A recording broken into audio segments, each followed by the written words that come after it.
Hi, I'm Mo, and wah. And I'm TJ, and you can call me the Phantom of the Golden Corral because I like to hide in their rafters overnight. And this is... It's still new to us, damn it! Welcome to a studio, us damn it. I'm Mo, he's TJ, he's just setting. We are here to watch every movie ever made so we can be invited to parties. Halloween parties this time of year. Spooky parties. We've got less than a week now, so get those invitations to us ASAP. Yes. Yeah. Mm-hmm. You gotten any invitations? No. Me neither. Yeah. But we haven't watched enough spooky movies yet, so... Maybe it's because the people that put these parties together don't know if we are able to banter well. Yes. We should be able to banter. Banter time! Banter time! Banter time! Banter time! Banter time! Banter time! Enough! Okay. So it's now time for banter time, ladies and gentlemen. Let's go with what we watched or read or listened to lately. TJ, you got anything new?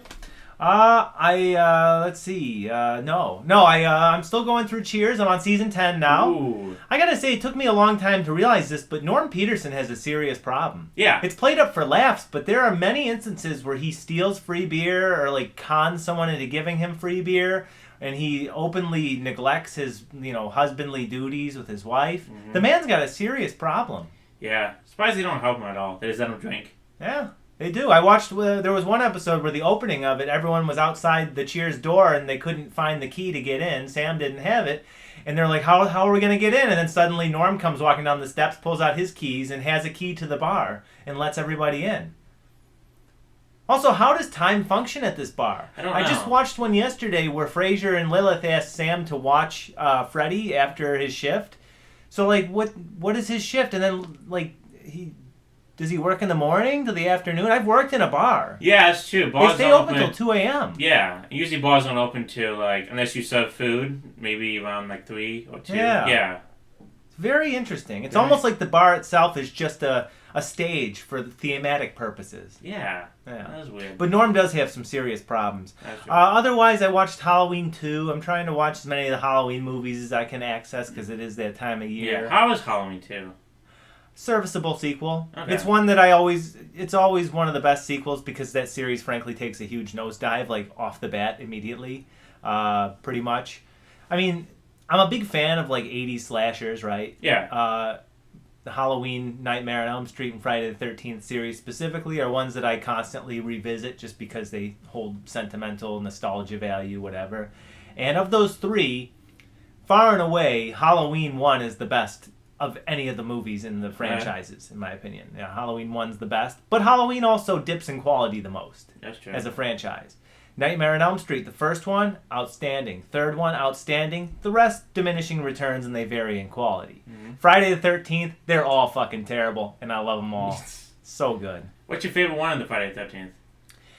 Part 4, the final chapter. Alright. In part because they've never... That's the one with Corey Feldman, right? Correct. Okay. And that's also in part because they've re-released it on, VHS, DVD, Blu-ray, 4K. They've re-released it so many times, and I love that they never changed the title. It's the final chapter. Always the final it will chapter. always be the final chapter, despite the, 8 sequels to it. Yeah, so it goes Friday the 13th, Friday the 13th... Part 2, then Friday the 13th... 3D. Then that one's terrible. That's where he gets his mask. Yeah, it's that fucking one's awful. really terrible. Ungodly bad, but fun to watch. 4 is final chapter. 5 is Jason Lives. No, it's a new beginning. It's a new beginning. Yes. But that's not Jason. No. Okay. 6 is Jason Lives. Correct. Second favorite. That's 7 is... What's 7? The New Blood. The New Blood. With the psychic. It was conceived as a Jason versus Carrie thing. Okay. Yeah. 8 is when they go to Manhattan. Fucking awful. Yeah, it's just terrible. an awful, awful movie. 9 is... What's 9? 9 is Jason Goes to Hell, the final Friday. Yes, that one. That was one. And then it was Jason X because they couldn't buy the rights to Friday the 13th, so they had to do Jason X. Mm-hmm. Yep. Yeah. Then it was Freddy vs. Jason. Yep. Then the remake happened. Yep. And then I think is that and the then last one? Legal Limbo. They've been on number 12. Can you believe that they've been at number 12 since 2009? Wow. Yeah. So wait, was the remake the final one then? As of now, Yeah. I think. I mean, they're obviously someone's gonna make it. They're cash-making machines. These movies. True. So it's just tied up in rights battles. You think somebody's going to pay $400 million like they did for the Exorcist film and bomb hard? Oof. Yeah. Jeez, I heard that was terrible. $400 million for the Exorcist fights. And they're Talk like, about another movie that did not need to become a series. No. It really didn't. I mean, it could have Yeah. been done well, I guess. I heard Exorcist 1's amazing. One of the Yeah. best films ever made. Yeah. Literally one of the best ones ever made. Exorcist 2 sucks dick. The worst. Really bad. It's really bad.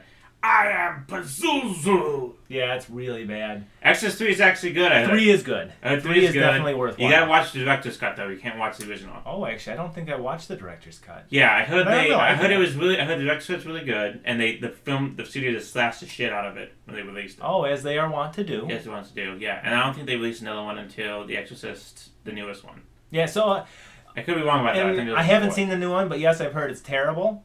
Are you familiar with the timeline of the Halloween films or no?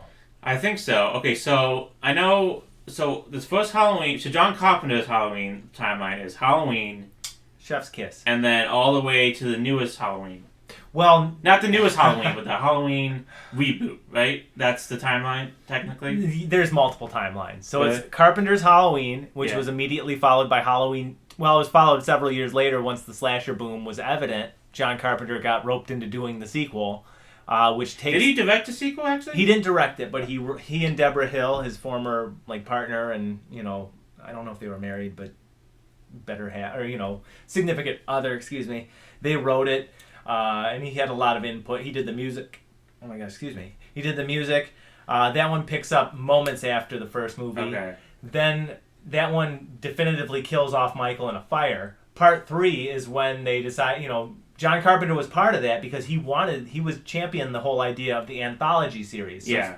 3, Which Season probably of the should have Witch. happened the second one, but they decided. Yeah, definitely. And Season of the Witch, I highly recommend watching because it's so batshit crazy. Okay, so you know the wrestler Danhausen? Yeah. He's been injured for a while back, and they've been playing vignettes of him, and it's the music from Halloween 3. Fantastic. Danhausen's very nice, very nice, very nice. Danhausen is very nice, very evil. Wow. Yeah, and nice. it's on like an OTV too. So, Nice. Yeah. that's awesome. Yeah, That is cool. It's a cool homage. yeah. I like it. It's definitely a very flawed movie, but I recommend watching because it's so fucking cuckoo Yeah. bananas. Okay, so then Halloween 3 happens. That's Season of the Witch. Halloween 4 is it Michael comes back? Or Yes, Michael's back? Return of Michael Myers. These are what the Angry Video Game Nerd. The next 3 are what the Angry Video Game Nerd calls the Pink Panther trilogy because it's the Return of Michael Myers, the Revenge of Michael Myers, and the Curse of Michael Myers, which are all names of Pink Panther sequels. Yeah. Return, Revenge, and Curse. Those ones make up what fans call the Thorn trilogy. They're fucking awful, but in a fun kind of way sometimes, if you know that going in that they're awful. And then 7 was 20 years later. That's when they brought Jamie Lee Curtis back in. Yeah, age 20. Yeah. Correct. And it is a sequel to Halloween 2, and that's it. The sequel to that, Resurrections, kills Jamie Lee Curtis off in the opening scene. And then after that, we got the Rob Zombie movies, which I'm not a fan of. I just don't like the Rob Zombie aesthetic. Those are their own self-contained thing. So that's one reboot already of the timeline, right? Yeah. And then you have the David Gordon Green trilogy, the most recent 3, that actually discard Halloween 2, right? And they just pick up right after the original Halloween. Okay. So it's a muddled mess, but I actually like the new trilogy. I know a lot of people didn't. If you're going to just keep redoing the timeline, fuck it, go nuts. Yeah, well, Red Letter Media did a good video on it, saying like it could have been good, because the newest one, I haven't seen it, but it's like they're trying to replace Michael Myers. It's actually kind of smart because if this is like just ignoring all the sequels and stuff, he's an old man. He's in his 60s or 70s. And that's well evidenced. So so that makes sense. Like instead of him keep on killing people, you replace him. If that makes sense. They toyed with the idea at the end of the 4th one, Return of Michael Myers, where his niece, his last surviving relative, at the end kills her foster mother, in a way that Michael as a child killed his sister, implying that the evil transferred from Michael to her. Yeah. Which is a really great idea, but of course, Michael Myers had become the brand, and series producer Mustafa Akkad did not allow for them to take that idea and expand upon it in the sequel. Mm-hmm. But what are you going to do? True. Yeah. True. But no, I haven't been up to too much. How about you? Me, I've been up to a little bit. I watched Zodiac, the David Fincher film. Nice. Yes, Blank Check is doing David Fincher films. Nice. So I'm gonna try to watch more of those. I gotta watch The Game. Right now, I forget that he did The Curious Case of Benjamin Button. David I always forget about that one too. always good about it too. Yep. I heard it's actually good. You know, Sure it is. people thought it was probably really sappy when it first came out and stuff like that. But I'll give it a shot. You know, if I decide to watch it or not. I think the next film after Zodiac, I think that's Gone Girl. No, wait, that's The Social Network. Oh, those Social are Network, both yeah. great movies. Yeah. Nice. Shame Zodiac did not become a hit when it came out, which really sucks because actually is a really amazing movie. Some say his masterpiece, that is not The Social Network, but it actually is Zodiac itself. I don't know if I agree with that, but I still think it's a really great movie. It's full of it's like really tense, and you're just going through really tense, kind of funny. Has all the makings of a David Fincher movie. John Carroll Lynch, who plays this man named I think his name is Andrew Lee. He was one of the guys suspected to be the Zodiac killer. Mm-hmm. He plays it so well. It's amazing. Yeah, he really does. Yeah, He really does. that was amazing. Robert Downey Jr. in his before he was Iron Man, but probably his original comeback role was amazing as Sean Avery, as not Sean Avery, as Avery. Jake Gyllenhaal played the perfect Boy Scout, and also played how one obsession could take away your whole life. Yeah. Played that really well, also.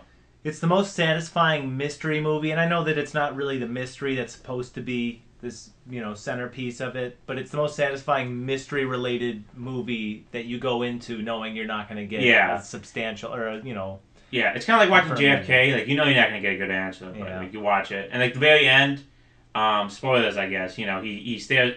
He doesn't solve the murder, but he stares down John Carroll Lynch, and you're like, yes, woo, he did it. Yeah, it wasn't one of the McPoyle brothers from It's Always Sunny, one of the victims. Yeah, the he guy was great. He was an eyewitness. Yeah. He was really good. He was the very end. He was like, "That's the guy who shot me." I was like, "Wow, that's amazing." Yep. Yeah. So that was really cool. Let's see. Did I watch any other films? Well, I watched the film we're gonna talk about. But first, let's see if I watched any other films. Let's go to my Letterboxd. That's right, folks. I'm on Letterboxd. Shameless plug time. If you want to find me on Letterboxd, go to Michael Mosheri.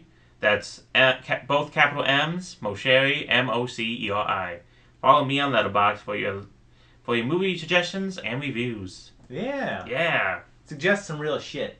Yeah, I will. But first I gotta watch some real shit. Oh, okay. Yeah. Let's see what I watch. Oh, I still gotta watch The Killer, the new David Lynch film. Oh, it's on okay. Netflix. Yeah. That song's just stuck in my head now. Hey, 6 more days till Halloween. Halloween, Halloween, 6 more days till Halloween. Silver Shamrock. I don't know how I get to my list. You definitely need to watch Halloween 3 if you have access to it. Yeah. If you've ever wanted to see a movie about an alcoholic deadbeat dad who must save Halloween, save the nation from an Halloween plot to destroy to kill kids, perpetrated by the Irish, it's the movie for you. Yeah. As you know, the Italians and the Irish have a hatred war that's been going on for decades. Very so, true. Yeah, that's true. Yeah, so Very true. that is very true. Okay, I also watched The Thing, the original That's John an Carpenter's The Thing. outstanding movie. That was amazing. You know there was a remake. Yes, of The Thing from Another Another World. World. Yes. Mhm. Yeah. That was amazing. Yes, that's one of the best.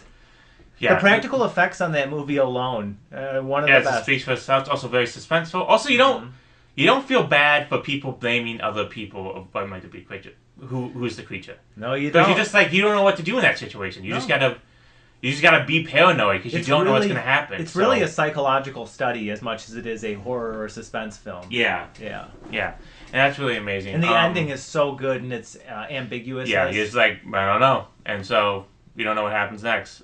Yep. And of course, Keith David. Anything Keith David is a seal of approval. So yeah. Yeah. What about what's his name? Wilford Brimley. Yes. Who do you play? He's the guy that they quarantine. The guy in the What the shed. hell's his name? Yeah. Yeah, yeah. What the hell's his name? I remember he was in the shed and he was like, "Guys, I'm fine." There's a noose right next to him, and it's like, yeah, that's the best. Yeah. It's like this weird, darkly humorous scene out of nowhere. Yeah. Blair. Duh. Yeah. Okay, Yeah. that's his name. Yeah. That song's stuck in my head now. I Can't get Nothing it you out. can do about it. That's why I don't have a Silver Shamrock mask when I get home. That'd be scary. That would be. Yeah. And I just hope that doesn't he like his sidekick's like a teenage girl or something? Yes. Yeah. And one of the victims of the company that makes the Silver Shamrock masks, and despite their actual like on-screen age difference of like 30-some years, or maybe it was 20-some, they sleep together. Yeah, that's what I thought. I was like, Multiple aren't they the times. love interest? Yeah. Oh, she's it's- like a teenager, And it's right? so egregious. Like Yeah. he like sucks on her nipple. Yeah, spoiler alert. Like, it's really bad. That's bad. It's so But bad. she was a robot the whole time, so it's fine. Just at the end. Just at the end. Just at the end? That's how I always read She's it. saying she was a human the whole time, and then at the end they killed her and replaced her with a robot? That's the implication of the Wow, movie. really? Oh yeah. Damn. Spoiler alert. But yeah. Yeah, it's really fucked up. Like this. First of all, the girl is like the daughter of one of the victims, like I said, Yeah. and she joins up with the doctor, the alcoholic deadbeat dad doctor, who leaves his family days before Halloween to go with her on a road trip to find the company that makes these masks and investigate why her father was killed. And despite, her dad being dead like for 2 days now, they shack up in a hotel and she seduces him. Wow. It's very bizarre, especially because Tom Atkins is not like someone I think of when I think of. Why would her dad be dead? Why'd they kill? Why is he? Would he just get Because killed? he uncovered the secret of the mask factory. Okay. Yeah. Okay. Yep. So the guy in charge of things dispatches some android, killers to take him out. And I will say that movie's got some incredible kills for not being a traditional slasher movie. Yeah, I remember seeing the Does very scene well. where they first demonstrate what the mask do, and you just see a little kid, and all of a sudden they she kill a starts kid. coming out. Yeah. Yep, they kill a kid. It's pretty visceral. It doesn't really tell you how they kill him. It's just you see bugs and snakes coming out. Oh, of they him. explain it. They explain it so much as they offer the most hackneyed explanation for it, and that is that the company managed to steal a rock from Stonehenge, one of the big ass Stonehenge rocks, and each mask contains a little fragment of Stonehenge in it, and they're magical. So when the commercial plays on Halloween night, it's what transforms the kid's head into bugs. Did it transform the kids' heads into bugs, or just bugs and snakes come out of the mask and kill them? I read it as it transforms them into bugs, but who knows? It doesn't matter. Mm-hmm. And the best part is there's a line in the movie where, the bad guy, the guy in charge of the company, has this James Bond moment where he's telling, the drunk alcoholic doctor his plans, and he says, you'd never believe how I got the stone from Stonehenge, and they just drop it. Because they know there's no plausible explanation. It's so good. Yeah. I never understood how would you get kids to watch a commercial on Halloween? Is it like a contest or something? It was promoted as a big giveaway at 9 p.m. But I want to know what time zone. Yeah, it's true. There's different time zones. Wouldn't you think that the kids that get wiped out in New York and, Detroit, word of that's going to spread? I don't care if it's Do you think 70s, they did it in all different time zones? So like they made a commercial for like 9 They o'clock? could have, but you're going to tell me that news from the East Coast doesn't travel west in 3 hours? Yeah, probably. Who knows? That's true. Or maybe he stopped them. Who knows? To be honest with you, it's all part of the reason the movie was hated when it came out, but all part of the reason why it's fucking loved now. Yeah. It's such a shit show, and I highly recommend it because it does still have enough Halloween goodness to it. Yep. Definitely recommend. Okay, I think that's the end too. And that concludes our review of... Yeah. Sorry, that was just... Banter Time. Banter time. Banter time. Banter time. Banter time. Banter time. Enough! Okay, let's go. Okay, that was all banter time. Hope you guys enjoyed that. We gotta find better ways to like segue to it. No. No? So today's movie... Today's movie is one of my choices. Today's movie is Phantom of the Paradise. Ooh. Phantom of the Paradise. Yeah, it's nice and in line with not holiday season, but the Exactly. Halloween season. Okay. Let's talk about how we heard of this movie, or how I heard of this movie. Okay, so I've watched, of course, like the Rocky Horror Picture Show. I haven't watched Shock Treatment. I haven't seen the sequel, so we're gonna. There was a sequel to Rocky Yeah, Horror? it's called Shock Treatment. Never heard There's of a it. song that just talks about kitchen appliances. Wow. I commented that it's the worst song of all time, and then somebody commented back, "Go fuck yourself." So, You commented on it? yeah, I commented on it. Oh my god. Yeah, I was like, this is the worst song ever made. And then somebody said, like, you suck. So. Oh my god, and it's got Jessica Harper. Yeah. Wow. In it. Yeah. What? Yeah. How did I not know there was a sequel to this? Yeah. So I think I've seen on, like, the Justin page, like, Phantom of the Paradise or something like that. Mm-hmm. But, I don't know, I never really watched it. I didn't know what it was about. I just know that Paul Williams is in it, and there's, like, a guy with a hawk mask, and that's it. Yeah. Yeah. Have you heard of this movie before I introduced it? Fuck no. No? God no. Yeah. Yeah, I'm not a... yeah, so this film was released in 1974 and was written and directed by Brian De Palma, the auteur. Yeah, the auteur. Yes. Yeah, I'm not like a mega fan of Brian De Palma, but I do like his films. Dressed to Kill is great. Casualties of War is actually my favorite war movie. Wow. Yeah. I've actually never seen either of those. Yeah. It is very hammy. You know how, like, it's a drama film, and that stars Michael J. Fox? Hmm. And I don't know if Michael J. Fox can do drama, but I think he did a great job in that film. I think people criticize him when he does drama films because, like, oh no, you're Michael J. Fox, you're supposed to be funny and stuff like that. That's sad. That's Yeah. sad. People, But I think he did a people great don't job. think that anymore. He definitely did ham it up, but of course it's Brian De Palma, so it's going to be a little bit hammed up and a little bit insane. Yeah. But yeah, he was great in it, so was Sean Penn, so that's my favorite war movie. Nice. Let's see, what other films have I watched of his? Mission Impossible. I've never seen Mission Impossible. Really? I've never seen any of the Mission Impossible. Carlito's Way. Oh yes, he did Carlito's Way. Yep. He did a lot of films. Scarface. The I've seen that. Untouchables. Untouchables. I've seen The Untouchables. It's a good movie. You take one of them to the hospital. You take one of theirs to the morgue. That's right. It's the Chicago Way. It's the Chicago way. Yes. I knew it. Yeah, the very Chicagoan Sean Connery. That's right. Yeah. Won an Oscar for that movie. Yeah, he deserved it. That was Yeah, amazing. he was very good in it. Yeah. So Brian De Palma, very famous director, I should say. Very influenced by Hitchcock. People actually say he just copies Hitchcock, but I don't think that's it at all. He's very more stylish, I think, than Hitchcock. Yeah, when I watched Mission Impossible, I always get shades of Rear Window. Yeah. Definitely. I don't like him saying No, definitely. he is kind of like, well, I won't compare him to any directors, but he does have a very wide range of movie types. Yeah, he's definitely. directed. Yeah, I I think when people think Brian De Palma, they think like Thriller, which Yeah. kind of like that, but he's done other films and stuff like that. Yeah, I always associate him with Untouchables and Scarface because those are the first two that I remember seeing, and Mission Impossible. But I always think of that as more of a studio film than an auteur film. Carrie, of course. Yeah. He also did Bonfire of the Vanities, which is like one of the worst movies ever made. Yeah, that's right. Yeah. Oh, jeez. Hey, you can't win them all. Can't win them all, Brian De Palma. You can't win them all. But good try. Good try, yeah. You can't win them all. You can't win them all. Okay, this also is starring Paul Williams from The Muppet Movie and The Princess Diaries 2, The Royal Engagement, which I think he was perfect for this role. Oh, I don't know acting-wise, but I think he fit the role perfectly. I thought he had the look and the voice and the charisma. Yeah. William Finley from The Fury and Silent Rage. Oh, wait, sorry. Silent Rage. Silent. George Memoli, Mean Streets, and Americathon. I think he played the roadie. He played like the sidekick of Yeah, Philbin. That was his name. yeah, Philbin. Yep. Harold Oblong, aka Peter Ebling, the man with two brains, and Disco Beaver from Outer Space. He played one of the Juicy Fruits, I think. Groovy. Yeah. Archie Hain, This is Spinal Tap, and Police Academy 5, Assignment Miami Beach. Jeffrey Comena, Midnight Cowboy, and Welcome to the Basement. So I think those are all the Juicy Fruits. Gotcha. Yeah. Gotcha. They also played the two other bands. Which Yes. were also amazing. Yes, that was such a... Oh, that was funny. I love that. We'll get Yeah. into that. Garrett Graham, who played Beef. Beef was so good. Oh, amazing. Yeah. Love Beef.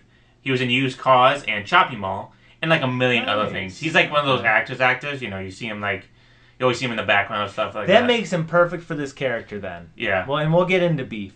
Yeah. And Jessica Harper, Suspiria, and Big Man on Campus, a.k.a. the Hunchback of UCLA, or the Hunchback Hairball of LA.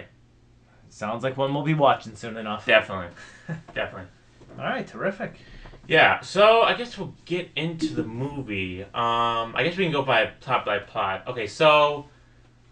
Well, I can offer a synopsis. Oh, yes, a you'd synopsis. like. I completely forgot. Yeah. I'm sorry. That's I okay. always forget about you. That's okay. It's been a little while. Yeah. That's fine. But no, I will give us a synopsis now. Okay. Winslow Leach, a singer-songwriter with aspirations of stardom, auditions his cantata based on Faust, a literary character known for making a deal with the devil, to world-renowned record producer Swan. Swan, who has significant star-making power, sees the value in Winslow's music, so he steals it for use by his popular 50s throwback act, the Juicy Fruits, and even manufactures the songwriter's arrest and incarceration. Upon hearing news that the pop group will be recording an album with his lyrics, which he intended for Phoenix, a natural singer who wants nothing more than to succeed in the music industry on her talents, not her looks, Winslow loses his cool, breaks out of prison, and races to Swan's record company, Death Records, in an attempt to destroy the newly minted albums. However, a freak accident during this attempt leaves Winslow horribly disfigured and with destroyed vocal cords. Luckily, though, he manages to hide away at Swan's newly constructed concert hall, the Paradise.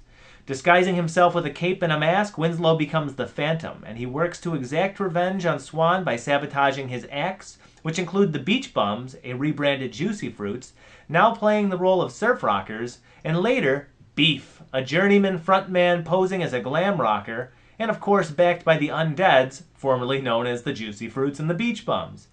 Throughout this, and despite the sabotage efforts, Swan signs the Phantom to a predatory contract which allows Winslow to finish his cantata, which he's told will be performed by Phoenix. Naturally, Swan reneges on this agreement, and he even begins a romance with Phoenix to Winslow's horror. Both a suicide attempt and murder attempt on Swan by the Phantom are failures, however, due to fine print in their contract forbidding Winslow's death as long as Swan is alive. Later, it's announced that Swan and Phoenix are to be married, and during some sleuthing at the Paradise, the Phantom finds evidence that Swan has arranged a hitman to assassinate Phoenix at the altar, as well as a video showing a young Swan making a very literal deal with the devil to remain eternally young so long as said video exists. With this information, Winslow destroys the film reel and heads to the wedding to save Phoenix. He is successful in doing so, and he reveals the now horribly scarred Swan to his audience. Swan still attempts to murder Phoenix, but Winslow is able to fatally wound him, which reopens the previous knife wound on the Phantom from his previous suicide attempt. As he dies, he removes his mask, and Phoenix recognizes him as the friendly songwriter she'd met previously at the audition at Swan's. In the end, a good amount of hilarity ensues. Yeah. Really All right. funny. Did I miss anything? I don't think so. I think you got everything. Good, Yeah. good. Yeah, it's kind of a movie that it's hard to talk about beat for beat. But what I thought anyway was nice to talk about, or at least make notes about, was just basically what I think the movie's saying about the music industry. Yeah, this is a spoof of the music industry, but not really in a comedic sense, more like in a batshit insane sense. So, yeah. It's batshit insane. I mean, it's so hard to do justice to the scenes of this movie without seeing scenes from the movie. Yeah, because, okay, so in the beginning, we get, I think it's Swan, right? We introduce the Swan. Mm-hmm. And we introduce the devotee first, the George Mimley. Philman. And he's like, this bitch, like she's suing me and things like that. And then he's auditioning people. And then, then we get it's the Juicy Fruits are playing. They're playing that great song in the beginning. Yeah, it was a really good song. It was a really good song. And then we're introduced to William Finley's character, who then becomes the Phantom. Now, how do you feel about William Finley's character, like before the Phantom? I didn't think he was the best singer in the world. Yeah, I think that was Paul Williams. I think. Yeah, I think that was Paul Williams singing in his headset. Yeah, and I think that it was intentionally done to be a little grating. Like they make it clear that, I think that they do something in this movie where they have all singers that are meant to be lackluster they make them lackluster singers. For instance, when you hear Phoenix sing, or when you hear Swan sing, even like an actual Paul Williams singing voice, it's beautifully done. It's very pitch perfect, so to speak. But when you hear Winslow singing in the beginning his Faust cantata at his audition, it's very clunky. Yeah. Right. I think that's done intentionally. To show that like this guy's not going to be a star. Like, well, he needs to be refined. And yeah. I think you mentioned Philbin talking to Swan directly in the camera, right? You were kind of in a point of view of Swan's at the start. I think what that scene is meant to do is just show how powerful this Swan individual is. Yeah. He's basically being told, hey, this bitch that we're working with isn't giving it up to us, right? So, all right, I'll ruin her career. Yeah. And sadly, it's a very real reality that Definitely. people face. There's a lot of politics in Yeah. big business like the music industry. I have no doubt. Mhm. Why do you think William Finley's character hates the Juicy Fruits so much? Because they're like the Monkees. They don't write or Monkees? play their own music. They Yeah, but the are, Monkees are cool. The Monkees are cool, and I'm not trying to dunk on the Monkees. Yeah. They've done far more for music than I ever will. Mhm. But it's like, you look at the acts of that time, and they are exactly the Monkees in the beginning, right? A 50s Yeah. retro I act. must say though, he did give right that like nostalgia is really big. So Oh, he's just like, I'm 100%. gonna make a nostalgia act. So 100%. And again, that's the character of Swan, I think, is shown to be, he obviously has like near unlimited power within the music industry. You see him kind of dictate the trends of music. So in that he goes from, kicking off this retro boom with the Juicy Fruits to completely rebranding them as, the Beach Bums, Yeah. which are obviously a parody of a famous other rock group, and then realizing, okay, this is played or run its course. I'm going to switch them to glam rock now, and he turns Yeah. them into the Undeads.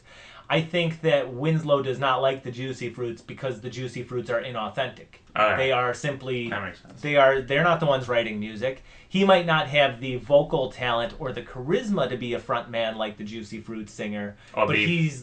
or Beef. That's right, or Beef. But unlike those guys, he's not just an act. He is the artist. He Yeah. is an Artiste. auteur in a way. Yes, he's the he writes his own lyrics. Like Yeah. look at Bob Dylan. Bob Dylan's famous for not having the greatest Voice in the world, but the guy is one of the best songwriters who's ever lived. Yeah. The only man to win the Nobel Prize for Literature and an Academy Award. He's outstanding. Yeah. National treasure. National So I treasure. think that's why he hates the Juicy Fruits. Okay. Yeah. I do love how he doesn't get the hint. He's just like, no, I gotta keep on going to Death Record's office and give you taste off. Yeah, he's very naive, and then later when he's in line with Phoenix and all the other backup singer hopefuls, he hears his song being sung by the auditioners, and he gets so excited. Oh, that's my song! Like thinking he's going to be allowed to take credit for it. Yeah. Which of course he's not. Mhm. And as it turns out, they meet in this audition line, right? And Phoenix is called in for the audition, and she immediately storms out because all it is a casting couch. Yeah. Right? Mhm. Sadly, it's played for laughs, but sadly, as we've learned in recent, it's been known, especially in Hollywood for a century now, that's an all too real practice. Yeah. That you really just can't condone. But yes, that would be why I think those two hated the Beach Bums, or the Juicy Fruits anyways, because Phoenix and Winslow have talent. Winslow as the songwriter, Phoenix as the singer. Yeah. Yeah. Mhm. Yeah. Let's see what happens after that. I do love that the security of Swan is just bikers. Yeah. It's really weird. Like I don't think. Well, I mean, the Hells Angels were security one time for a Rolling Stone concert. That's true. And never again. Never again. Never, Nope. ever, Never ever again. again. No. So, okay, I guess after he gets kicked out of the audition, some shady cops plant drugs on him, or Yeah. he has drugs planted on him, so he's then arrested and incarcerated. His teeth are pulled out, Yeah, right? I don't know why his teeth were pulled out. It was a jail like thing, but I guess they were like replaced with like with metal. Yeah. I don't know, and maybe I missed. Like, this is a movie that I fully intend to rewatch because there's a lot. It goes by very quick. Yeah. Okay, so the guy said it's like some program where it's like you just give your teeth away. I don't know why like exactly. I think it was funded by Swan. Yeah, it's and funded I by don't know Swan. exactly what the purpose was, or why he thought that would stop. Why he thought it would stop Winslow from trying to claim the music as his. Yeah. I don't know. Because it messes with your singing voice, right? If you get rid of all your teeth, it does. I guess it might. I don't know. I don't see why it wouldn't. Now that I think about it. I don't know. Again, I think this is all just allegorical to, I generally think like Brian De Palma was like, no, I need him to be more grotesque looking. How do I do that? He's like, I can pull out his teeth. How am I gonna do that? He probably did. I'm like honestly. Swan can sponsor a program in prison that's like you pull your teeth, you get reduced sentence or something like that. So, That tracks, so it's just like I guess I just look at it all as some allegory for how the people in power of this industry can take what they need from people and discard them. I don't know. I Yeah. mean, literally, he discards him and gets him locked up so that he can't, try and reclaim his music.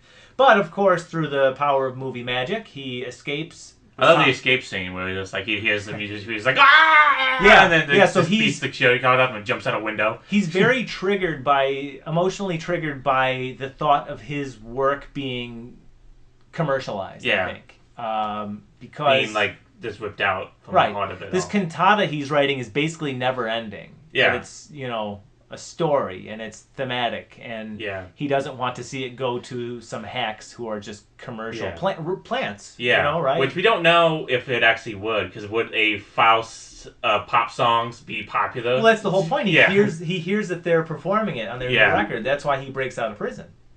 And yeah, that is interesting, but it's all about, again, how music executives can repackage something meaningful into something that's not meaningful or something that goes over people's head. Think about Pumped Up Kicks. I mean, everyone talks about it now. Everyone knows what Pumped Up Kicks is about. But when it was first huge and playing on the radio all the time, I don't think people were thinking about that. No.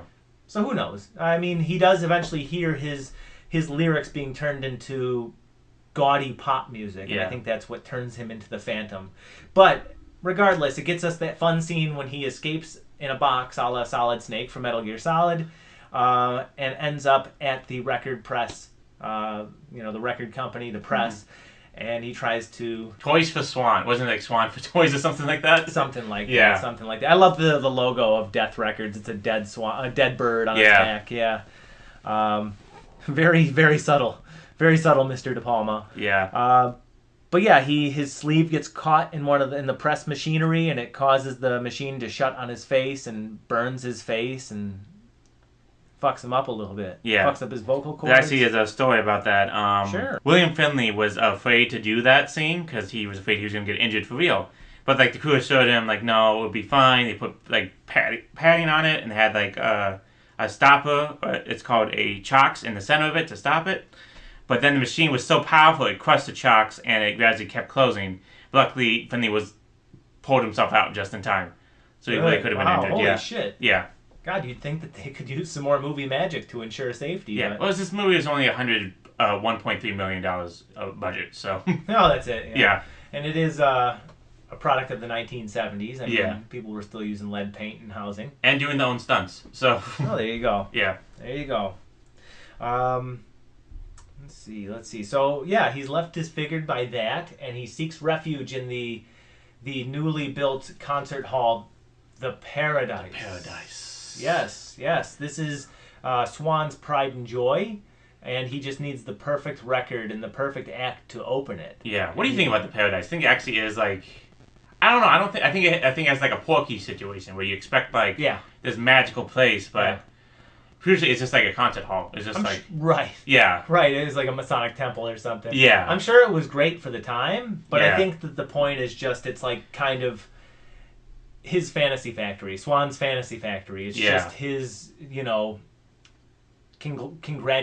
self-congratulatory monument. It's something that, just affirms his power, and he's obviously an egomaniac. Yeah. And that everything about him that we need to know in this movie to make him a convincing egomaniac and a very, very effective antagonist, I would say. Mm-hmm. Yes.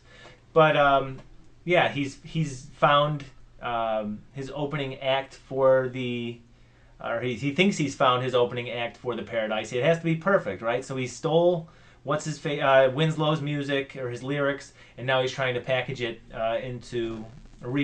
the Juicy Fruits into the Beach Bums to perform some of the music. Yeah. And at this point, Winslow has donned the cape and mask and has become the Phantom.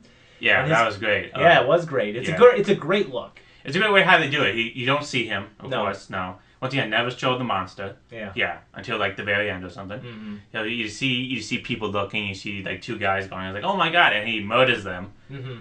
And then somehow nobody sees him. Like there's multiple chances of people who just see him. Yeah, the point of view. Yeah, point of view, and it's like, nope, he's not there. I'm like, you can see. Like the guy walking out of the dressing room was like, he's right there. You can see him. Yeah. But he wasn't paying attention, and so he walked into the dressing room and found the mask and found the gimp suit.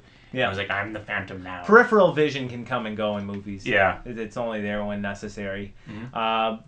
But no, that is a fun scene. And, when you inevitably see the mask, I think it's a great look. Yeah. Especially because now his face is burned, so, like, his lips are black, his teeth are metal, right? Yeah. And you can tell he's kind of wearing, like, eyeliner or Yeah. something. He's got makeup on, obviously, but it's a really cool look. Definitely. Very, very cool look, and I'm disappointed they changed it back at the end when he's dying, but regardless. Yeah.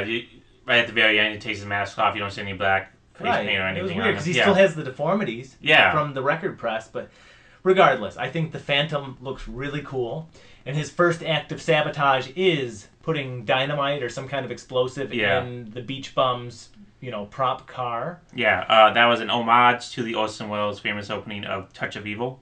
Oh, okay. Time bomb in the car trunk. Classic. Yeah.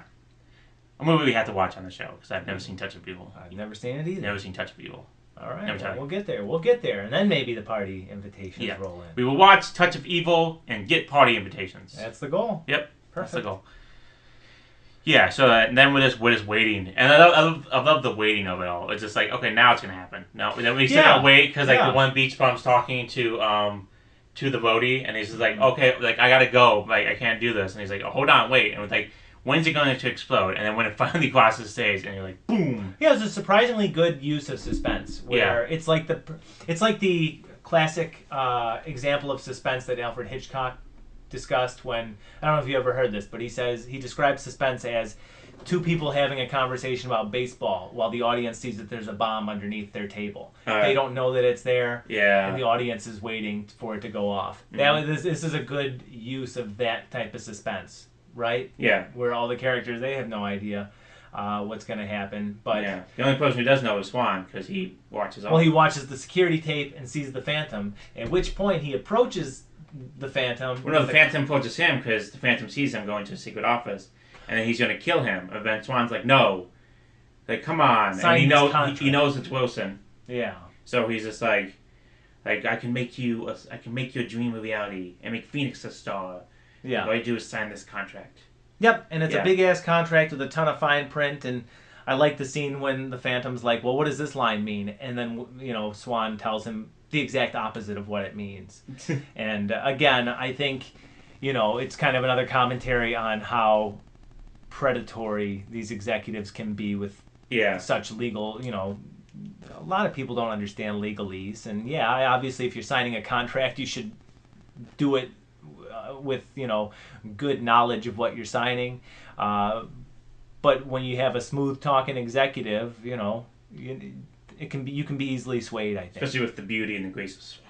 He is a beautiful and graceful individual. He is. You know what I know Paul Williams from?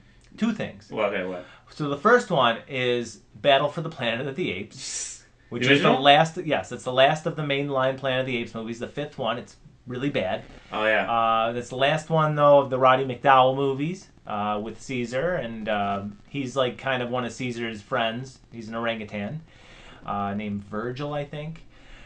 I know him from that, and I know him from Batman the Animated Series. He is the perfect Penguin. Oh, I didn't know Paul Williams played the Penguin. Oh, and he doesn't change his voice at all. Wow. Yeah, that's amazing. Go makes back and perfect sense. It's him. He is the perfect voice for the Penguin. Yeah, I know him from one episode of Picket Fences was supposed to be, I think it was supposed to be like ABC Answers for Twin Peaks, because it's about like a weird community in like suburban Wisconsin. But after like a while, they drop it and it just becomes like a regular like police drama. Oh, that's kind of lame. Yeah, it's like they have these weird lines where like cows giving birth to human beings and stuff like that. It was like, no, it's just a regular police drama now. I'm like, okay. Oh, sucks. That sucks. Yeah. Interesting swerve. Yeah. But yeah, anyway, how can you not trust Swan? He looks like Paul Williams. He was on the Muppet Show. Yeah. Yeah, that's right. You have to trust him. Yeah. But yeah, he gets duped. The Phantom gets duped into signing that contract. He thinks that he's finishing his cantata for it to be performed by Phoenix, when in actuality it's simply being stolen and repackaged to meet popular rock group or popular rock pop music audience tastes, which again has transformed from the Juicy Fruits overnight seemingly to the Beach Bums, and then finally to the Undeads, whose frontman now is Beef. Beef. Oh, Beef is great. He's amazing. I love Garrett Graham in this. He was so great. Yes. He just played like a dummy, and it's like I don't know what I'm doing. I'm just like he's dumb and very like he's a veteran. He's a veteran frontman, which again, it's perfect. It's an allegory for the music industry. You found someone who's good at playing a part. Yeah. Somebody who's not in it for the love of the music. So we have this wonderful scene when the Phantom finds out what's going on, and he approaches Beef while Beef is in the shower. Oh yeah, Beef's in the shower. Great and he puts like a punch on there. It's just like, you do not sing my song. Yeah. Only Phoenix can sing my song. I will kill you. He said, I will kill you if you sing my song. So as Beef is running away, citing, hey, I don't need this job. I don't need to die for this. I'm going back to Cleveland or Cincinnati to visit my mother. Yeah. He gets strong-armed by Philbin, Swan's right-hand man, to go back and perform the act, which was another great musical number. Yeah, all these musical numbers are great. Yes. Yeah, we'll get into a little bit later whether the quality of them all, but they were really good. They are. Yeah. Unfortunately, I don't know why. Like, we can talk about like the legacy of this film, but we'll get to that later. But all these songs are really good. You know, every actor who performed them did a great job, especially Beef. Like, he just like, what do I do? And he's like, do whatever you want. It doesn't matter. Swan says. So he just like does whatever you want. Yeah. He's just dancing all. And he's great. Their stage presence, quote unquote, is great. All the Juicy Fruits and Beef. We didn't see the Beach Bums, unfortunately, but that's true. That's true. We did not. Did the Beach Bums die? No, they get repackaged as the Undeads. Okay. Yeah, they're all the same. And again, it's a commentary on how the music industry will just repackage something to meet current demand. Yeah. No, I thought that was brilliant. And Beef only gets the job, of course, because he's a lousy singer. Lousy singer, but he just has the it factor. That's all he needed. He just has the it factor. That's all he needed. That's all he needed. Yes. Yeah. I love the scene where this goes around, like all the like different styles, like country singer, soul singer. Yeah. And you can tell, like, you're like, nope. You can tell yourself, the audience will be like, no. And then Beef comes like, yes. That's it. Perfect. Nope, they do a good job introducing him, fleshing him out, and keep in mind, too, this is a very, very fast-paced movie. It's only 90 minutes, or 91 or something, so it moves a mile a minute, but it does a great job at fleshing these characters out, like Beef. Yeah. Especially his name, he's just Beef. It's just so damn He's a hunk of beef, that's it. That's all he is. And that's literally all he's meant to be. Yeah. That's it. Mm-hmm. Again, it's witty, it's clever, writing and commentary by Brian De Palma, and as much as I loved Beef, sadly he did go against what the Phantom instructed. So he must die. And he does. He gets electrocuted by a neon flashing lightning bolt. Let's talk about actually the performance first of Beef and the Dead. And I want to say the Dead Boys, but that's not the band. It's the Undead. The Undead, yes. Yes. Yeah, that was amazing. It's just like, first we didn't expect what to get, but I forgot what happens. It's like kind of like I know what happens, like at the beginning. Like it's like kind of like the Undead come out, start singing, and so do the backup singers, who's one is Phoenix, and they start pulling out fake bodies from the crowd. Yeah, their guitars have fake blades on them. Yeah, fake blades on them, and they start just pulling. So they grab an arm here, a leg there, a head here, and they put them in this big casket. Yeah. Which then thematically, just like theatrically raises to the sky, and then a lightning bolt hits it, and it comes back down, and out comes the man of the hour, Beef. Beef. It is really well done. It is fantastic. If I saw that in a live show, I would pop for it. Yeah, I would mark out for it. No. And the thing is, though, I know we're supposed to like hate Beef and like the music he's producing, but unfortunately, it's I don't know if Paul Williams had anything to do with the music in this film. I don't know if he helped create the music for this film, which I believe he did, but don't fact check me on that. Like all the songs are great. Mm-hmm. Like they're not bad. Like even when Beef plays it, it's just like if I was that rock and roll crowd, I'd also go insane because it's actually amazing. Yeah. Oh yeah. And you say that we're not supposed to like Beef. I actually would disagree with that. I don't think we're supposed to dislike Beef. Yeah, Beef or did the nothing Juicy wrong. Fruits or anything. Beef didn't do anything. They are consummate professionals hired to do a job. They're like studio musicians. Yeah. It's a job. They do it. They get paid. They move on. They do what the boss says next. Yeah. I don't think it's a commentary on that so much as it is a commentary on the people who really hold hold the power in the music industry don't give the true talent, the true artists time, their space to shine. Yeah. Instead, they just package and repackage the same old garbage, even if it's actually quality.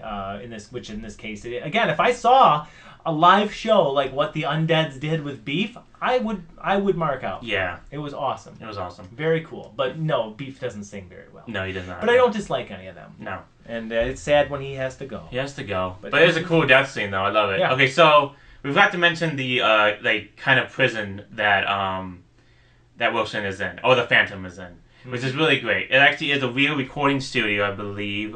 It's called the Record Plant. It's in the Record Plant. The walls are covered with knobs on reality and oversized custom-built electronic synthesizer, the Tonto, which still exists to this day. So that's actually a real room you can go in and record music. Well, that's pretty And cool. it's really great. It's just like it shows isolation and imprisonment at the same time when actually being in a prison. And I like how every time Swan exits, you're just gonna see him. He's gonna screw over the Phantom every time. It's like, okay, what's he gonna do next? He's gonna steal the music. What's he gonna do next? We see Bricks come in. It's like, oh wait, he's gonna imprison him in the actual studio.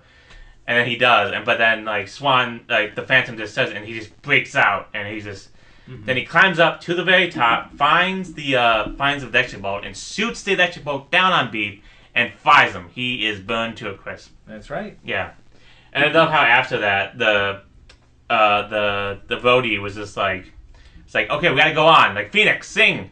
Like, what about Beef? Forget Beef. And Beef says he's dead. He's lying there. Beef's well done. Beef's well done. He's lying there. He's on fire still. And it's like, you need to go on to calm these fans. you can't stop the show at all. Yep. And then, of course, Phoenix goes on and becomes a star. That's right. Yeah. Once he does break out of the prison, he does discover to his horror, though, that... so never mind. Let's back up a little bit. So Beef gets killed. Phoenix goes on stage because the show's got to go on. Yeah. And she kills it. The crowd falls for her. Her talent is, her real talent is shown, and it's one moment, it's a moment that proves that the record executive, Swan, didn't have all the knowledge that he thought he did. Yeah. He thought that she could just be relegated to the backup singing role, and now he's convinced, okay, she's got star power. So he, takes her in as a lover, to Winslow's chagrin and horror. Yeah, basically just drugs her the whole time. Yeah, pretty much. Yeah. Promises her the world, and again, it's all commentary on she would do power. anything. Yep. Anything. Yep. Oh yeah, we forgot to mention her audition scene, where she first auditions to be a background singer, where she's like, "I got talent." I was like, "Show it," and then she starts singing this amazing song, and she does a little dance. She was like, "Oh, this is fun." Oh yeah, she's very talented. Yeah. Yeah, no question. Yeah, and so then they go together, and then the Phantom's like, "No," but then I think, is that the scene? Okay, so then the Phantom discovers they're sleeping together because he goes to Swan's house, climbs on top of the roof, and then he tries to kill himself, but Swan... Oh no, I forgot. Swan can see him. So while they're having sex, Swan sees him. Oh yeah. So he's just laughing. He's like, ha ha ha, look what I've done. Yep. And then he goes up to the roof and he sees the Phantom stabbed, and he's like, you can't die? Check your contract. Check your contract. That actually made me laugh. That Yeah. was pretty funny. And then his knife wound just heals up. Yeah. And he can't die until Swan is dead. Yeah. And Swan can't die because of reasons we find out shortly afterward. That he's made a deal with a particularly unsavory character. Yes. A character that we know in literature as the devil. Dun, dun, dun. Yes, that's right. El Diablo. El Diablo, Beelzebub, whatever you want to call him. It's true. Yeah, I mean... I never understood how come they had to get married? I don't think there was any real reason. I think it was just for publicity. So he knew that it would be a public spectacle if he got married to this new megastar. Yeah. And it would be even more wild if she was murdered during that on television. I thought it was for the devil himself. I thought it was like some kind of sacrifice or something. It's possible. I didn't read that, and if that was a piece of dialogue, I missed it. Yeah. I took it as it was kind of his ego. Like, yeah, he was happy he had this commodity on his hands now. But he had to destroy the Phantom, so he's like, I'm going to take everything you love. Well, he had to destroy the Phantom, and the way I read it again was it was almost like, thanks for making me this money right now, but I didn't peg you to be a star. It's like how Vince McMahon hates when someone organically gets over. When he gets over the That's how I read it. Yeah. So that makes sense, actually. Yeah. That's how I read it again. And again, it's publicity, right? Yeah, okay. So right after that, that's when the wedding's about to happen, and then the Phantom... before that, though, before the wedding anyway, the Phantom's doing some snooping. Yeah. And I love how, he just breaks in, normally. Even though Swan has all the cameras in the world, he's like, yeah, sure, the Phantom can just do whatever. He can just... Yeah, it is pretty funny, because it's just Swan's so full of himself that even this intruder that just lives and lurks in the shadows and has openly tried to destroy everything he's worked for, he's just it's amusing to him. Yeah. You know what I mean? Think, hey, why don't we put the Phantom in, a prison or something? Right. Hold him. The Phantom to him is like a mischievous cat that occasionally knocks. Yeah, he's like, no, I'm just gonna let him go. Oh, yeah. Whatever. Yeah. He's not gonna find out what's going on, and then he just finds the camera room because he knows where the secret entrance is. So he's like, oh, he found the contract. And it's really weird seeing Paul Williams looks like a 13-year-old boy in a bathtub, which I don't get. He's like, this is 1953, and I want to stay young forever. I'm like, you're supposed to be 20 right now? Are you 60? He just looks like a 13-year-old boy taking a bath. Well, he was so full of himself that he couldn't stand to age past the age of 20 or whatever, to let the natural effects of the aging process take its toll. So he was planning to kill himself. Yeah. When all of a sudden his reflection starts talking to him and says, I'll leave if you want, but hear me out. I can give you that eternal youth. And in exchange, he has to keep that reel of film, and I think, did they say he has to watch it every day or something? Yeah, he has to watch it every day. So he has to watch this reel of film of him making a deal with the devil to stay young. And, this is where, obviously the movie is not really rooted in reality with things it's kind of just weird. It's just no, you gotta keep the film canister, which is not very well hidden at all. He just went into the vault and was like, oh, I found it. You know what I love, though, is that the weirdness of it is always, consistent. There's no scenes that feel more weird than others. The first instance of what I would consider slapstick or something in this movie would be when he does the prison break. You're in this maximum security facility and you get out in a box. I think it was actually Sing Sing. Exactly. So, obviously that's far-fetched, but who cares? It's a silly little, comedy, horror, fantasy, whatever. And then you have the scene when he stabs himself, and why is he not dying? Oh, it's in your contract. Yeah. It's just so stupid, but it's so it's consistent with the tone of the movie. Mm-hmm. And then you have this deal with the devil, but I'll give you this, but in exchange you have to watch this video every day for the rest of your life. It's just all so over the top, but it keeps consistent, so it never feels like it's breaking its own rules. Okay. And that's important. You know what I mean? It sounds stupid, but Game of Thrones to me jumped the shark when it started breaking the rules of its fantasy universe by letting people fast travel from one end of Westeros to the other. Oh, really? Whereas the rest of the series had built this understanding that it takes, as it would in real life, medieval times, it takes weeks to months to travel north to south, right? Yeah. In later seasons, you'd have characters just teleporting basically, and once you can have fantasy as long as it follows its own rules, right? Yeah. And this movie follows its own wacky rules, and I think that's endearing. Oh, that's good. Very endearing. Right. But so then we cut to once okay, so there's two stipulations. He has to watch that reel of film every day, and the reel of film must remain intact. Yeah. So the Phantom, now realizing this, destroys it, and heads for the wedding to stop the assassination correct. Of Jessica Harper Phoenix. Correct, and he does. Yeah. He actually aims the gun last second, the barrel of the gun, at the priest, who I believe was actually. I do how Jessica Harper's her drug phase is just ha ha ha ha. I'm just yeah. She's just she's not drugged out she's just I'm so happy. Yeah, it's shown as more innocent than than a Boogie Nights type thing or something. You see Swan is feeding her pills and everything. Mm-hmm. Yeah, it is over the top, but it's not. It's not. I do love the crowd. The crowd seems like they're gonna pull everybody apart every time they get up. The most exciting crowd I've ever seen before in my life. Yeah, I aspire to be in a crowd like that. Yeah. But no, the assassination is thwarted.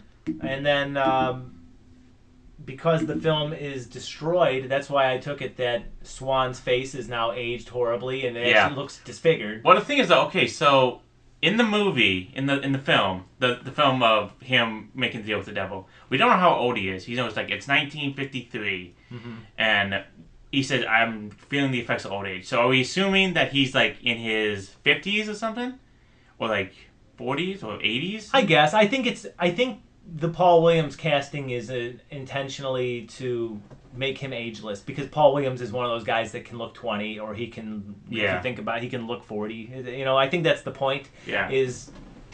So it was 53 he made the deal with the devil. Yeah. And so 20 years later, more or less, he's probably supposed to be in his 40s, 50s. Okay. Yeah. So, but I don't understand why his face would melt then. I didn't understand it per se either. Yeah. But I liked the effect. I liked the makeup. That was cool, yeah. Yeah, it didn't make sense, but you know what? I'm willing to give it a pass, because maybe it's like all the effects that he would have experienced otherwise now come flooding exponentially. Yeah. Now that the reel is destroyed. But what I like now is that he is mortal, so the Phantom stabs him, right? Yeah. And then he goes crowd surfing. He stabs him with the mask, correct? Correct. Yeah. And then he gets sent through the crowd, who, while they crowd, push him around, they stab him multiple times. Yeah. It's really very funny. Oh, man, that was great. But the sad part is now that the Phantom's own stab wound reopens. Yeah. And so now he's dying, and he makes one final push toward Phoenix and takes his mask off. Like we mentioned earlier, all like the goth makeup. Yeah, all like the black rings around his face and eyes. Yeah. It's all gone except for like the burn marks, I guess, like his one swollen eye or whatever. And she recognizes him as, they did meet in the they did meet in the roof right after Phoenix performance. The Phantom was like, "Don't go." Well, she met him as the Phantom, but she also met him as Winslow at the beginning of the movie, too. Yeah. Yep, and that's where he recognized she's got talent, and I want her to perform my music. Yeah. And sadly, though, he does die while she embraces him. Yeah, and that's the end of the movie. That is the end of the movie. And I will say I watched all the way through to the credits, because they actually had, actors, they had, like, scenes of him performing. Oh, yes, yeah. And a name caught my eye. The set director for this movie, I saw the name Sissy Spacek. Yeah. And I thought, Sissy Spacek, who played Carrie, right? In a Brian De Palma movie. And I thought, she was set director on this movie? It's got to be a coincidence. And no, sure enough, Carrie herself was a set director. Yeah, she was a set dresser, assisting Jack Fisk, who was the film's production designer. That was wild. She would later marry Jack Fisk, and she later started into Brian De Palma's Carrie. Yeah, this is before Carrie, right? Yes. Okay. Carrie was 76. I just thought that was fascinating. And I think Badlands, which was the movie that got on the map, starring Martin Sheen. Badlands was 1972, I think. Mm-hmm. And I don't know how old Sissy Spacek was. I think she may have been a teenager, because Badlands is about Martin Sheen, who's like a rebel rebel without a cause, who picks up a young teenage girl who's like 14 years old, and they go on the run. Oh. Yeah, actually, a really great movie. I've heard. I've yet to see it. Yeah, and I think she was supposed to be really young in that one. Sissy Spacek did help with the set design of this film. That's cool. Yeah, that's really cool. Yeah, that's very cool. All right. Okay. So that was the movie, folks. Yeah. But let's talk about Go watch it yourself. Go watch it yourself. Let's talk about I guess the legacy of this film and like the music itself. Okay, so the music for this movie is really good. I like it. Is it better than Rocky Horror Picture Show? It's not as memorable. Not as memorable, unfortunately, no. But I'd say it's written more. It's written to be less pop music. That's true. It's a cantata. It's a tale about Faust, yeah. Right. So it's typically, aside from like the Undead's performance, it strays from the type of music that has, catchy hooks and like choruses, whereas it's more about the verses, and it's a narrative. Yeah. His lyrics. So it's almost like comparing a Leonard Cohen to, a typical pop musician. Britney Spears, yeah. Sure, exactly. One you can respect as an artist, and the other one you more so respect because it's catchy, it's fun, and, there's merit to both. Okay. That's how I would compare it compared to Rocky Horror's music. Yeah, because it doesn't really have a time warp, you know. No, Doesn't absolutely have not. a There's a song by the Beach Bums. I think it's called Upholstery, or yeah, I think it's called Upholstery. upholstery.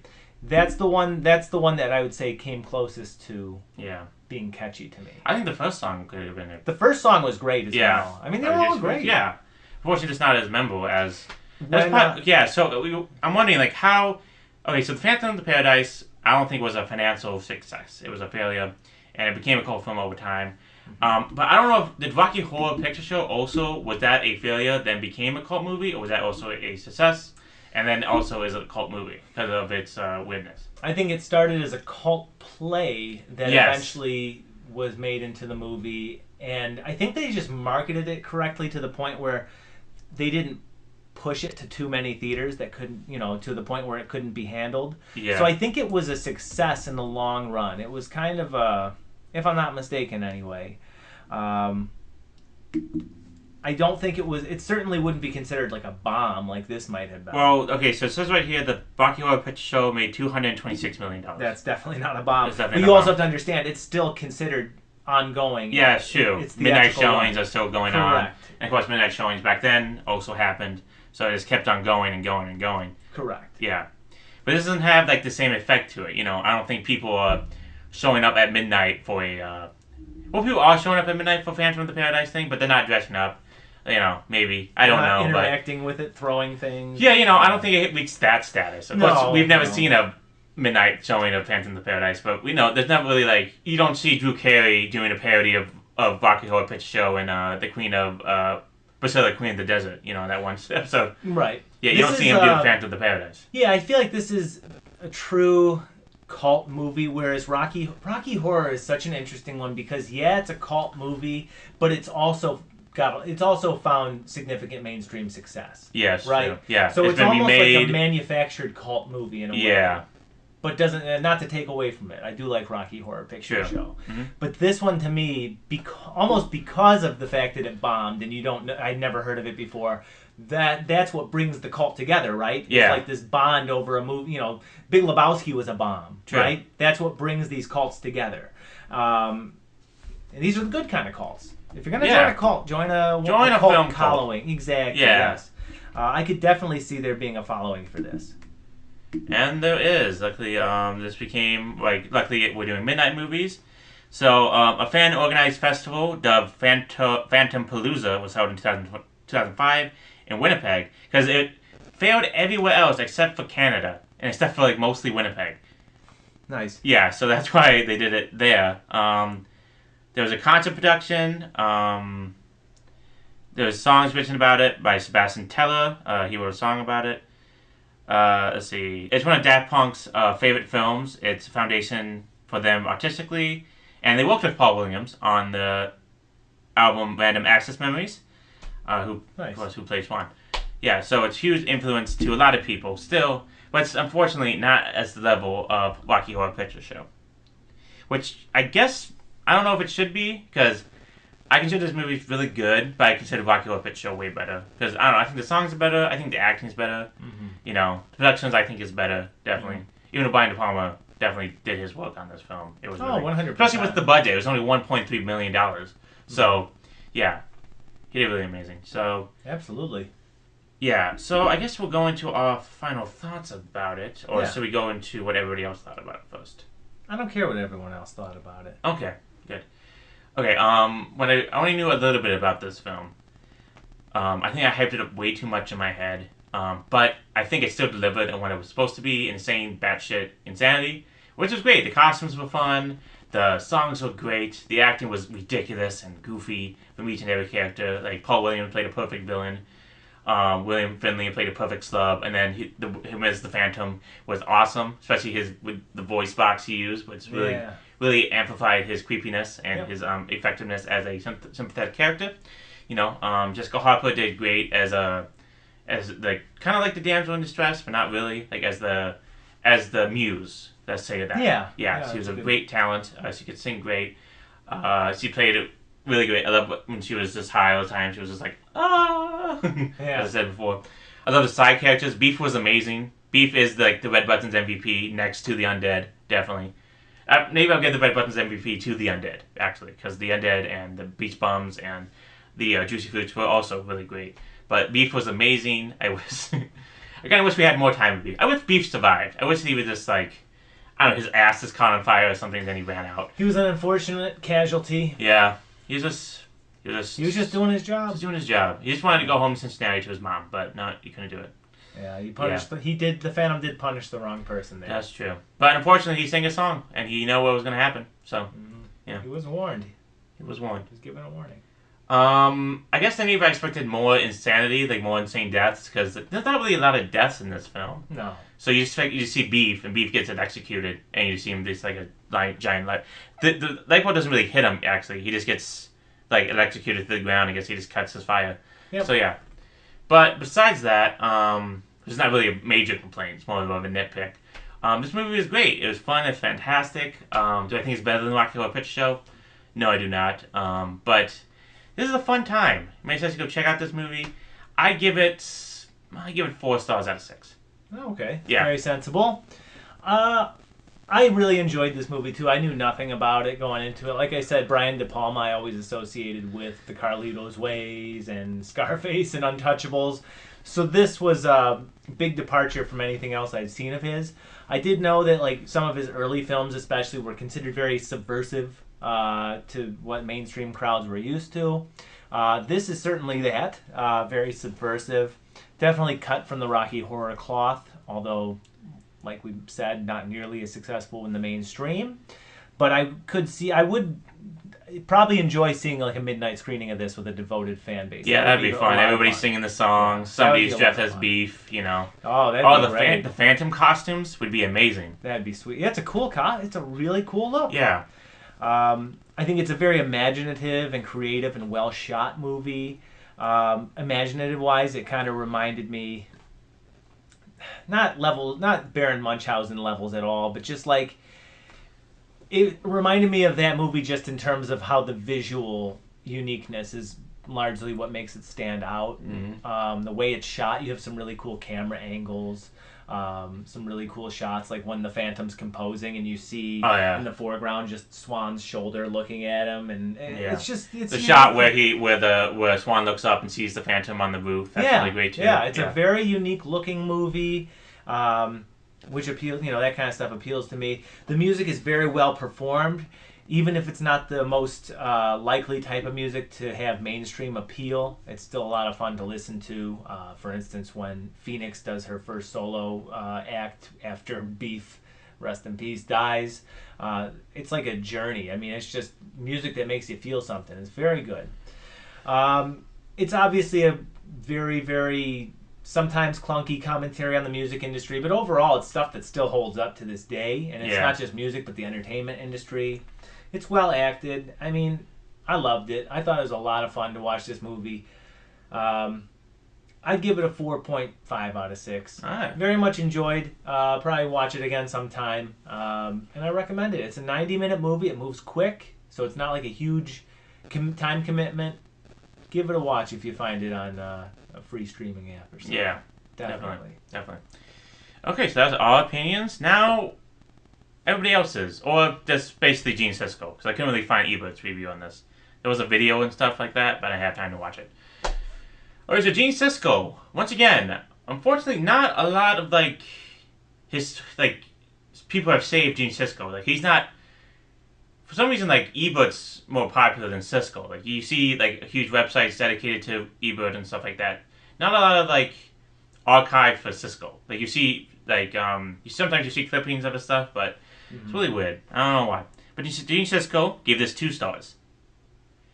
He says, quote, "What's up on the screen is childish. It has meaning only because it points to something else. To put it another way, joking about rock music scene is treacherous because the rock music scene itself is a joke. The film also is behind the times because young people are beginning to recognize shock rock for what it is, a travesty of entertainment. Time has pulled the rug out from under Phantom of the Paradise." Yes. All right. Also says not a fan. Also says attempts to ride a couple of old horses, horror movies, and the rock music scene. Yeah, so he is not cool. No. He's not. No, he is not like. Not a fan. Yeah. Not a fan. No. He doesn't like this rock and roll music, man. He doesn't like it. No. Well, it's his loss. Yeah.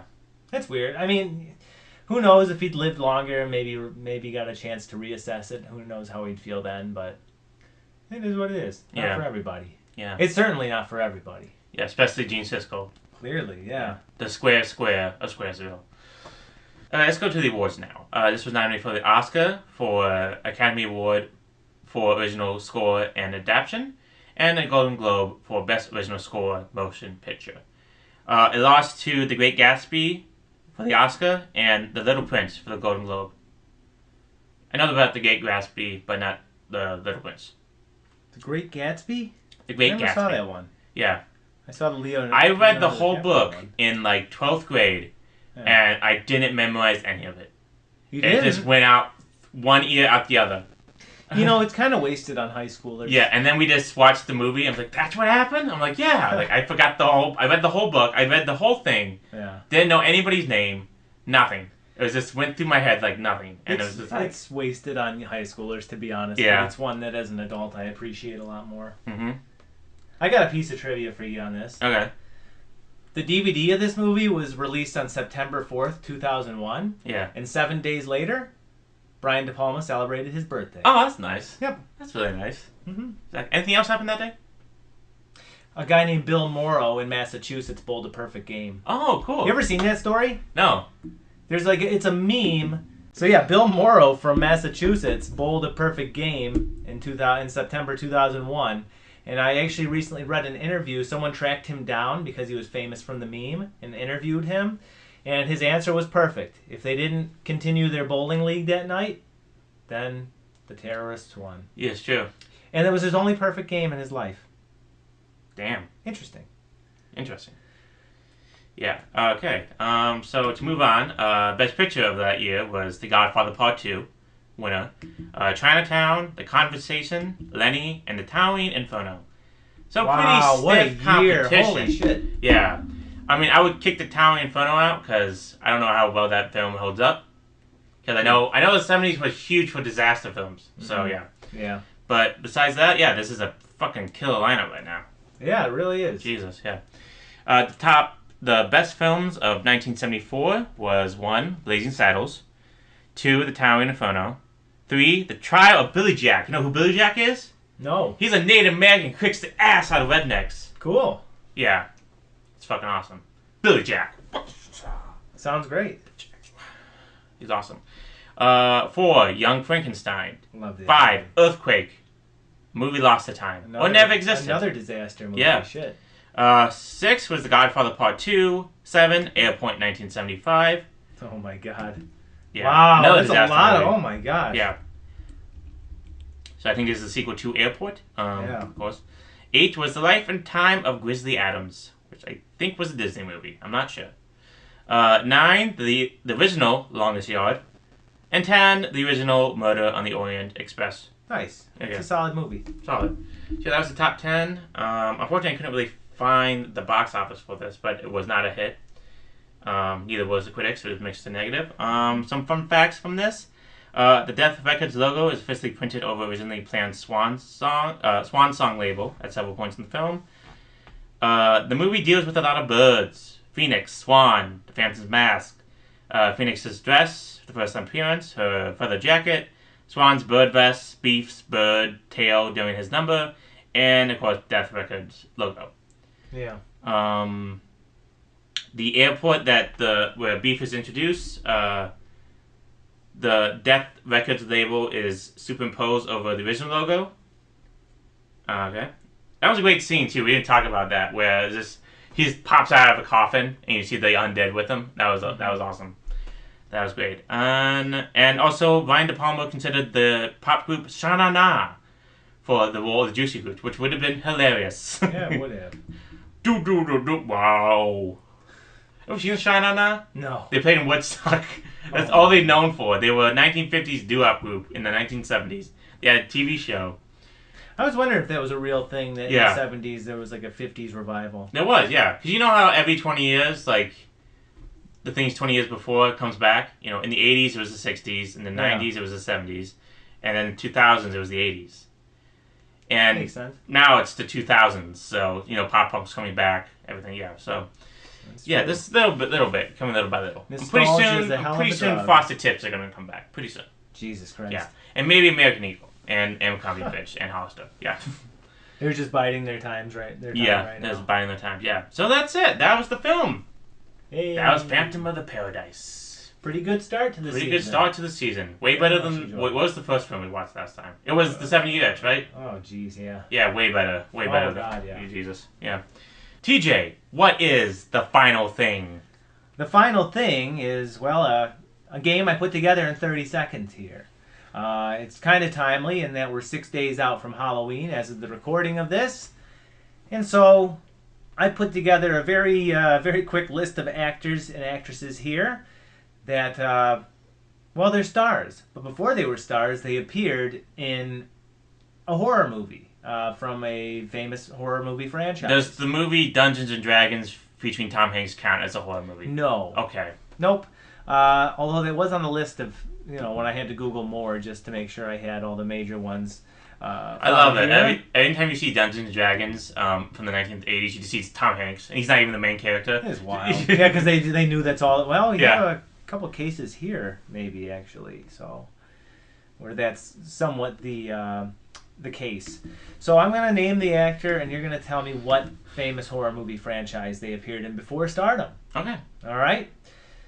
Number 1, Crispin Glover. He was in Friday the 13th, part 4, wasn't he? The final chapter. Yeah. Yes, he famously gets that death with the corkscrew in the hand. Where's the... What was it? Like, Where's the corkscrew? Where's corkscrew? Oh shit, hold on, I gotta play the music for this.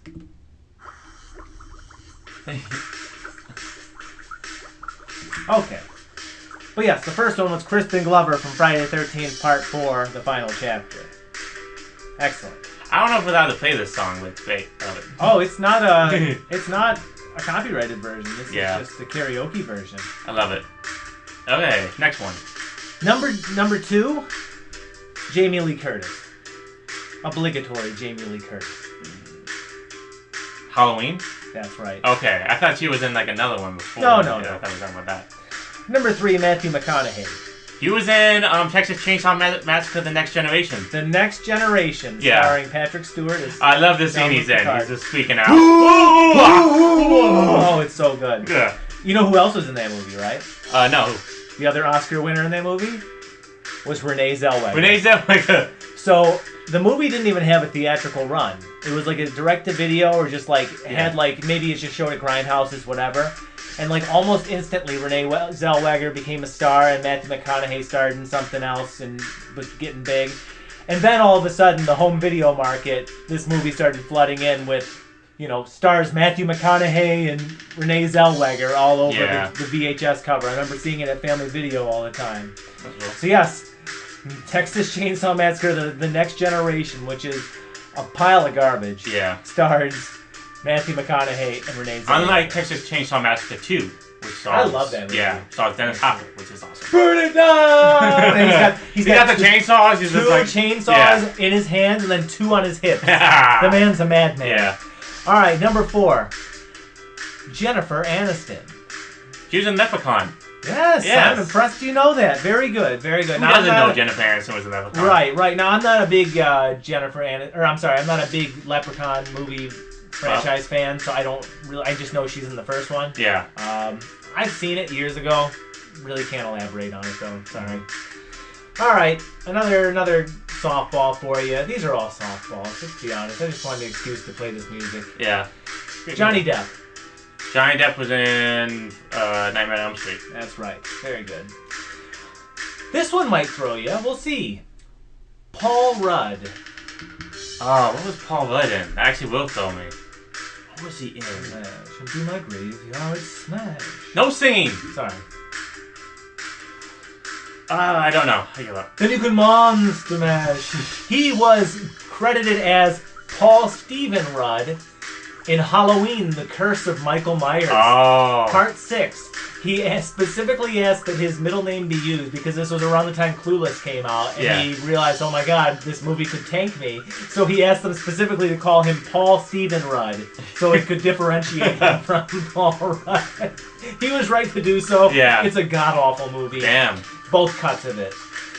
And finally, Kevin Bacon. Want me to wait till the music?